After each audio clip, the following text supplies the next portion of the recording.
What's up guys, Houndish here, and today we're going to jump in with the first look, as well as a guide for how to obtain the Thunderlord inside of Destiny 2. So of course Thunderlord is the first heavy machine gun back in Destiny 2, this one returning from the original game. We will take a quick look at the weapon, but we'll also break down all of the quest steps, so if you want to pick the Thunderlord up, I hope this video will help you out. If it does, a like below is very much appreciated. If you're new to the channel, be sure to hit subscribe to see a lot more Destiny 2 content just like this, but for now, let's jump straight into it. So we're going to start out with a quick look at the weapon, and then since this quest is a time-gated one, we'll actually start with the final quest step on the guide, and then break down how you pick this thing up. So to take a brief look at the weapon inside of Destiny 2, here it is. Looks pretty much like the Thunderlord from Destiny 1. The new exotic bonus is called Rain Havoc. Kills with this weapon generate lightning strikes from above, which is pretty interesting. We'll talk about that in a moment. We've also got polygonal rifling, as well as armor-piercing rounds. Lightning rounds, this weapon fires faster and more accurately the longer the trigger is held, and continuous damage generates lightning strikes.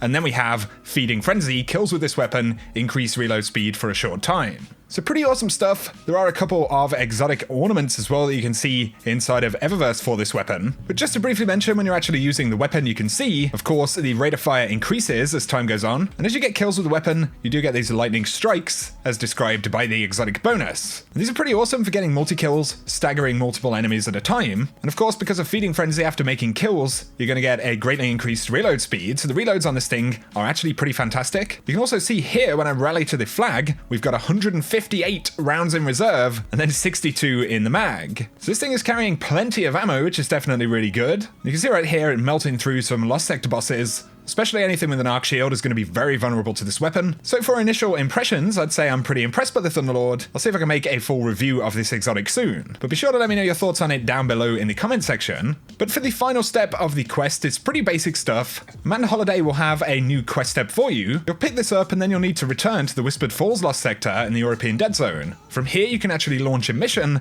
that will take you into the Cosmodrome. I will show some full gameplay of this at the end of the video, but you progress through the mission, you go through the wall a little bit inside of the Plaguelands version of the Cosmodrome, which is pretty cool. You've also got Rise of Iron music playing. And you'll get to the section right here, and you'll actually have a couple of different bosses spawn. Both of them are pretty tanky. So you've got this huge Fallen boss, Kickless the Murderer, and you'll also get a huge Servitor spawn in as well. So you take these guys down, maybe a little bit tricky solo, definitely doable, and then you'll need to simply escape the Cosmodrome by returning to the area that you started the mission in outside by the highway. Then you'll have a step to go back to Amanda Holiday. She's actually going to give you a special type of engram right here, Ive's last engram, and when you get this decrypted, you'll get the Thunderlord dropped. But now let's break down all of the quest steps that you'll need to complete to actually get the Thunderlord in Destiny 2. Of course, this quest started off with Festival of the Lost, and presumably it's going to remain available for all players. I have heard reports that you can complete all of the other quest steps in 1 week, so it's not actually time-gated if you're starting the quest a little bit later than everyone else. But the first step will actually be showing at Amanda Holiday.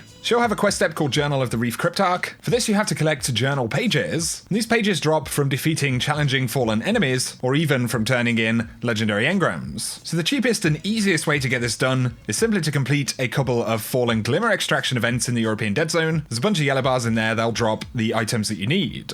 You can also simply purchase engrams in the tower, and when you decrypt these, you will get a journal page. Of course, the slightly more expensive way to do it, but that bit's up to you. Once you've acquired all of the pages, that first step will be complete. Now the next step will require you to complete a bunch of lost sectors in European Dead Zone. So you'll have to scour 3 lost sectors in Trostland, that's the Atrium, Terminus East, and Widow's Walk, the 3 lost sectors that you can see across the Trostland area. There's one on the left, one in the middle, which is the Church lost sector, and then one on the right hand side of that you can see on the map. You simply complete all of these lost sectors, loot the chest for each one, and that step will be completed. The final step right here requires you to complete the Whispered Fall Lost Sector. This one's actually in the outskirts, so you'll need to go from the Trostland round to the left where you'll be in the outskirts, and Whispered Falls is the lost sector that you can see highlighted on the screen right here. Complete this lost sector like you did with the previous 3, and then you'll receive the coordinates which take you to the final step, the exotic mission, where you can continue your progress to the Thunderlord. So guys, there we go. For now, that is going to summarize the video. Pretty cool quest, really. The first couple of stages definitely saw some disappointment from players. This quest was actually leaked before it began, so if we hadn't had any of the leaks, of course, it would have been much more intriguing and bizarre. But let me know your thoughts about it down below, let me know your thoughts on the Thunderlord. If you have enjoyed this video, a like is very much appreciated. If you're new to the channel, be sure to hit subscribe. I cover everything related to Destiny 2, all of the releases right here. You can also turn on notifications to make sure you don't miss out on anything.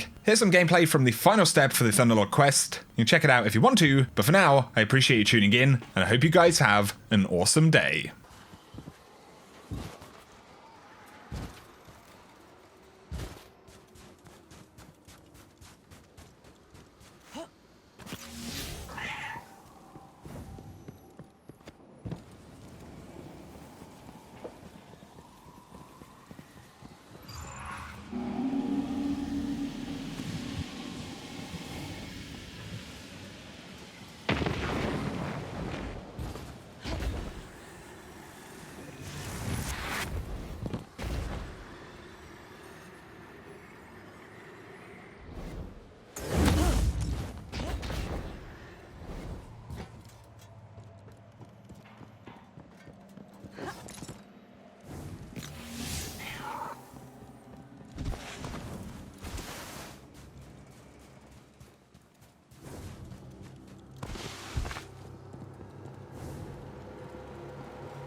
That's it, huh?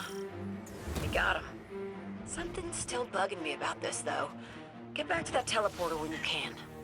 But listen, I don't think my little trick is gonna fool Zavala twice. This might be the last time you ever set foot in the Cosmodrome. See you back in the tower.